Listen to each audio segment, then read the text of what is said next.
Selamat pagi, selamat siang, maupun selamat malam bagi rekan-rekan mahasiswa kelas Infrastruktur Teknologi Informasi.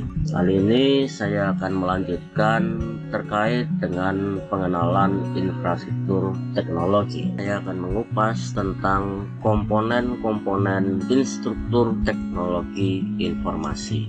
Komponen-komponen infrastruktur teknologi informasi ini antara lain terdiri dari platform peranti keras komputer, kemudian ada platform sistem operasi, ada platform perangkat lunak, manajemen dan penyimpanan data, platform jaringan telekomunikasi, platform internet dan layanan, serta konsultasi integrasi sistem. Untuk yang pertama, kita langsung saja ke komponen platform perangkat keras dari infrastruktur teknologi informasi. Platform peranti keras komputer ini diantaranya meliputi apa yang kita kenal dengan sebutan PC desktop yang waktu dulu kita jumpai di lab-lab komputer.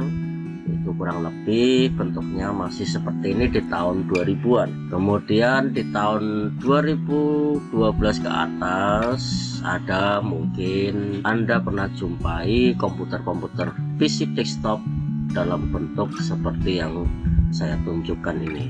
Komponen perangkat keras yang lain itu adalah netbook. Ya, ini netbook. Kemudian ada notebook atau pada zaman dulu lebih dikenal dengan sebutan komputer jinjing. Kenapa disebut dengan komputer jinjing? Karena waktu itu bentuknya masih seperti koper. Kemudian berkembang waktu, teknologi, maka semakin banyak ide atau cara bagi mereka untuk memperkecil atau mempertipis bentuk dari komputer jinjing sehingga yang lebih dikenal dengan netbook maupun notebook. Kemudian untuk yang ketiga, perangkat kerasnya adalah smartphone. Perangkat keras ini memang lebih dikenal dengan perangkat telekomunikasi, tapi yang namanya telekomunikasi itu juga terdapat sebuah teknologi komputer di dalamnya. Ada beberapa jenis smartphone yang pernah kita alami atau kita jumpai juga di dalam kehidupan kita, mulai dari smartphone yang bisa melakukan short message service, kemudian dial up, kemudian ada internet masih dalam bentuk monokrom, kemudian berkembang menjadi berwarna untuk internetnya atau browsernya. Kemudian berkembangnya waktu, bolehlah internet atau browser ini menampilkan gambar-gambar dalam ukuran kecil. Kemudian ada perkembangan sistem operasi di dalam smartphone juga, mulai dari Symbian, kemudian ke Java, masuklah ke Android. Nah, ini di sini ada PDA, kemudian ada QWERTY, BlackBerry, Android maupun iPhone. Yang berikutnya adalah komponen sistem operasi. Komponen sistem operasi ini merupakan perangkat lunak sistem yang mengatur sumber daya dari perangkat keras dan perangkat lunak, serta sebagai daemon. Apa itu daemon? Daemon di sini adalah suatu proses dalam sistem operasi yang berjalan di background proses.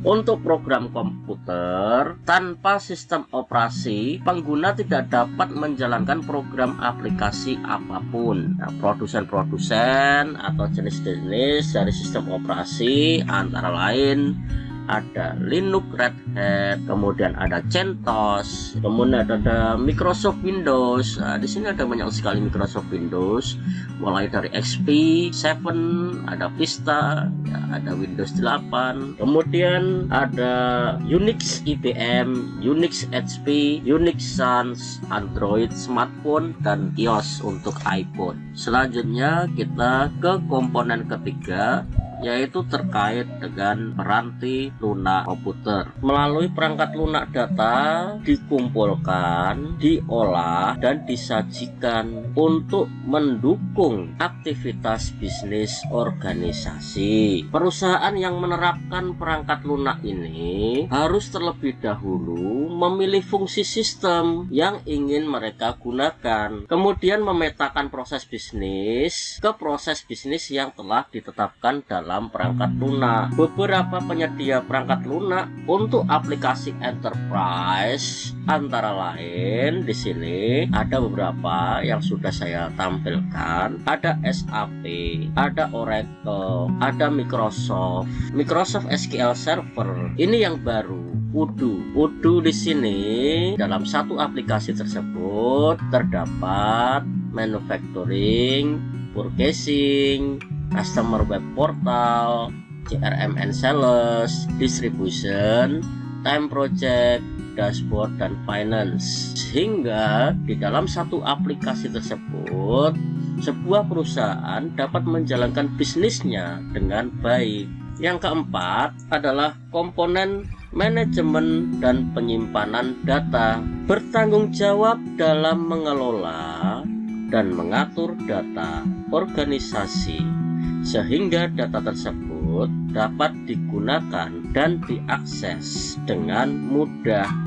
Beberapa penyedia perangkat lunak basis data antara lain adalah DB2 IBM, kemudian ada Oracle, kemudian ada MySQL Server, kemudian ada PostgreSQL, kemudian ada MySQL, kemudian ada MariaDB, MongoDB, serta yang lain.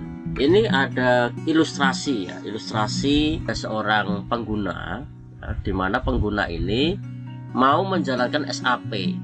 SAP itu membutuhkan database, maka dia akan berhubungan dengan SQL. SQL ini nanti akan diproses ke dalam database management system, kemudian barulah nanti kesimpan ke dalam database. Dari database nanti akan diambil oleh DBMS, kemudian dikonversi ke dalam SQL query, lalu akan ditampilkan ke layar monitor terkait dengan data SAP yang ditampilkan. Begitu pula terkait jika dia itu membuka e-commerce ya, dia membuka websitenya e-commerce, maka nanti e-commerce itu akan masuk ke dalam SQL query ya, permintaannya apa, apakah dia ingin menambahkan, apakah dia ingin menampilkan, mengubah atau menghapus, maka nanti akan masuk ke DBMS.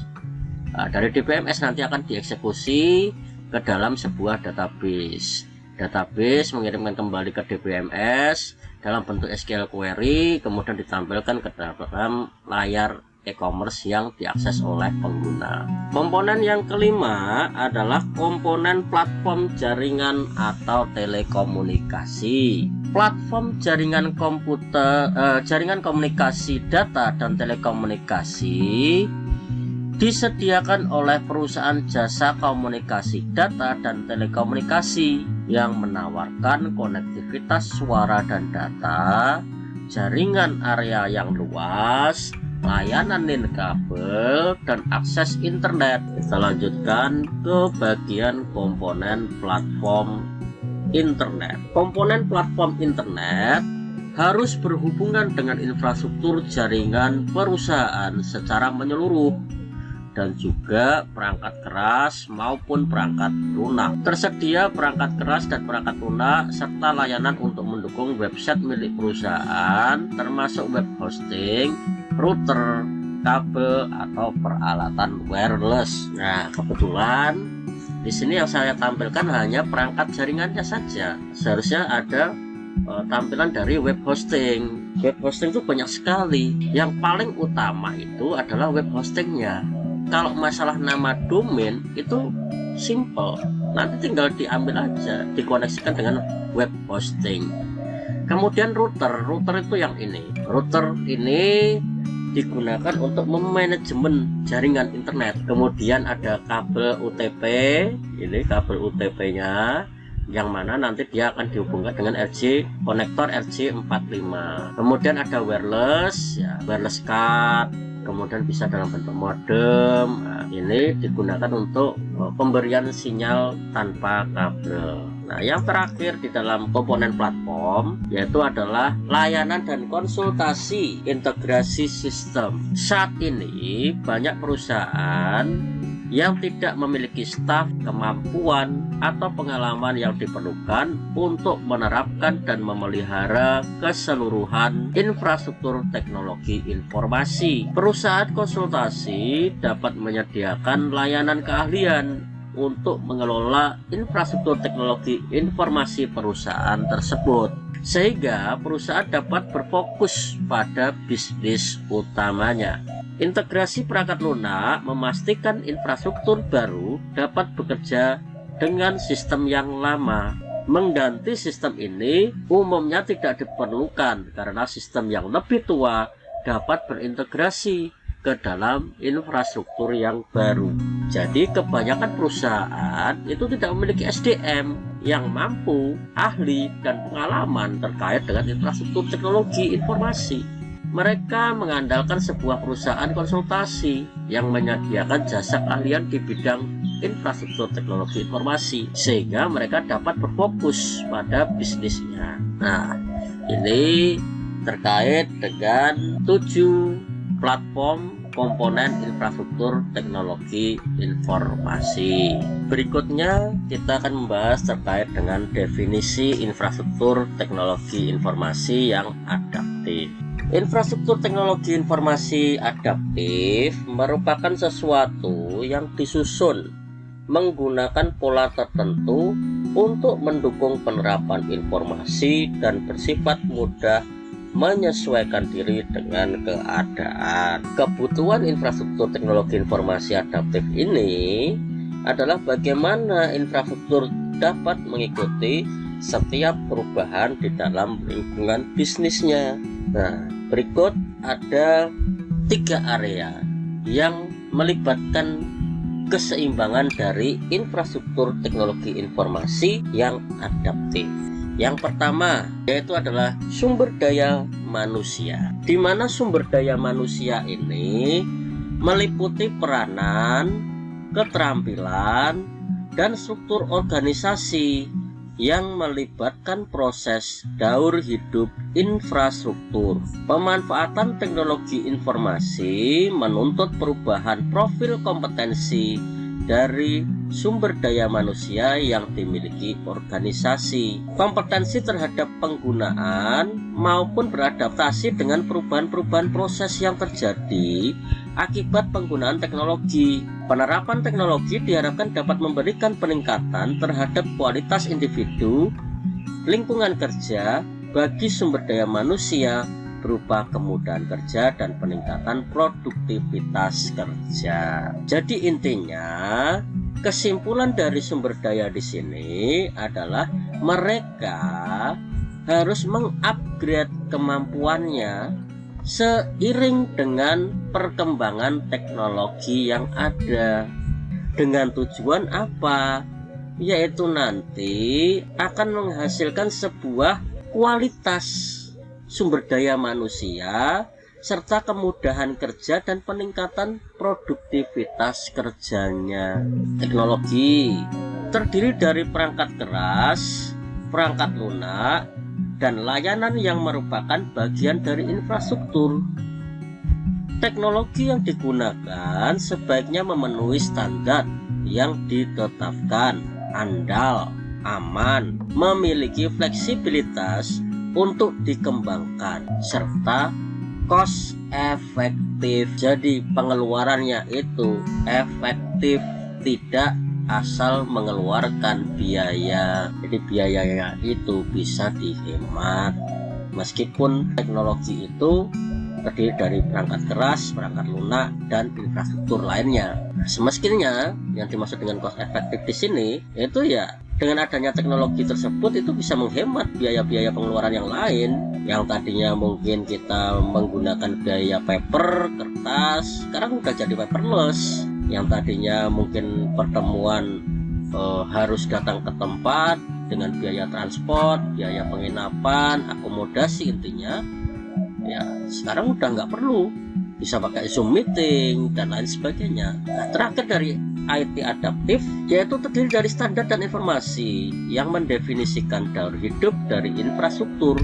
Pemanfaatan teknologi informasi akan membuat berbagai paradigma asumsi dan batasan dari suatu proses mengalami perubahan, sehingga bisnis harus meninjau ulang proses dan mengubahnya bila diperlukan. Penerapan teknologi diharapkan dapat memberikan manfaat berupa optimasi dan efektivitas proses bisnis dan mendukung proses pengambilan keputusan di level strategis dan operasional. Terakhir dari materi ini adalah platform komponen infrastruktur. Untuk mencapai keseimbangan pada ketiga area, yaitu sumber daya manusia yang mengelola teknologi, perlu memiliki keterampilan dan pengetahuan dalam memilih teknologi yang tepat guna. Komponen-komponen infrastruktur dikelompokkan ke dalam 3 bagian. Di antaranya, komponen infrastruktur yang pertama adalah platform, merupakan konsep pengorganisasian yang mengelompokkan komponen-komponen teknologi ke lapisan teknis. Menurut Robertson, secara umum komponen infrastruktur dapat dibedakan menjadi 3 tingkatan. Nah, ada 3 tingkatan menurut Robertson. Yang pertama adalah tingkatan paling bawah, yaitu fisik. Fasilitas fisik koneksi, penyimpanan data, dan komputasi terbagi dalam 3 lapisan. Yang pertama adalah network, berupa peralatan jaringan dan protokol stack. Sedangkan storage yaitu sebagai media penyimpanan data dan file. Lalu server, berupa mesin komputer dan sistem operasi. Kemudian dilihat dari tingkatan yang berikutnya, yaitu fungsional, yaitu fasilitas untuk memasukkan, memproses, mengelola, dan mempertukarkan data yang terbagi dalam 3 lapisan di dalamnya. Yang pertama adalah lapisan database, terdiri dari database management system. Kemudian ada integration, yaitu penghubung antar layanan atau aplikasi yang berbeda, yang biasa kita kenal dengan nama middleware. Yang ketiga yaitu lapisan server, aplikasi berupa business logic execution engine. Yang terakhir adalah lapisan interface atau antarmuka, fasilitas penghubung antar subsistem seperti manusia dengan sistem. Sistem dengan sistem terbagi dalam 2 lapisan, yaitu ada user interface dan API, application programmer interface. Di mana user interface ini adalah pemisahan antara logika aplikasi pada server aplikasi dan logika presentasi pada web server dan smartphone. Sedangkan untuk API atau application programmer interface, yaitu sekumpulan definisi dan protokol untuk membangun dan mengintegrasikan perangkat lunak aplikasi. Sebenarnya masih ada lagi, yaitu 3 bagian. Ini baru 3 bagian menurut Robertson ya, terkait dengan platform. Ada lagi bagian, kan tadi disampaikan dikelompokkan ke dalam 3 bagian, komponen-komponen infrastruktur. Kemudian komponen infrastruktur yang pertama itu adalah platform. Platform menurut Robertson itu dibagi menjadi 3 lapisan. Ya, ada fisik, fungsional, interface. Yang komponen kedua itu adalah pattern.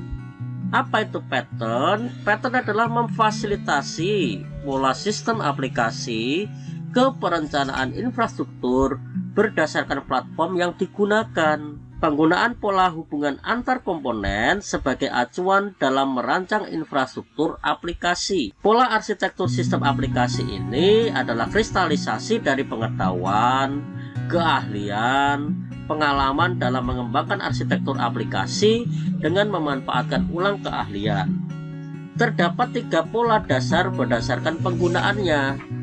Antara lain, yang pertama ada transact, yaitu adalah transaksi yang mengakibatkan perubahan pada data yang dikelola sistem. Yang kedua ada publish, akses informasi yang tersedia secara online. Yang ketiga ada kolaborasi, yaitu transaksi pertukaran informasi antara user aplikasi. Komponen yang ketiga adalah service. Service menyediakan komponen infrastruktur teknologi informasi yang dapat digunakan secara bersamaan oleh aplikasi. Servis merupakan modul umum yang menyediakan suatu fungsi bisnis atau layanan tertentu. Servis dapat berupa modul program, aplikasi, atau gabungan dari keduanya yang mengimplementasikan fungsi bisnis atau layanan tersebut. Servis dibangun dengan menambahkan interface untuk mengakses fungsi satu atau sekelompok sistem, sehingga nanti menghasilkan sebuah infrastruktur yang adaptif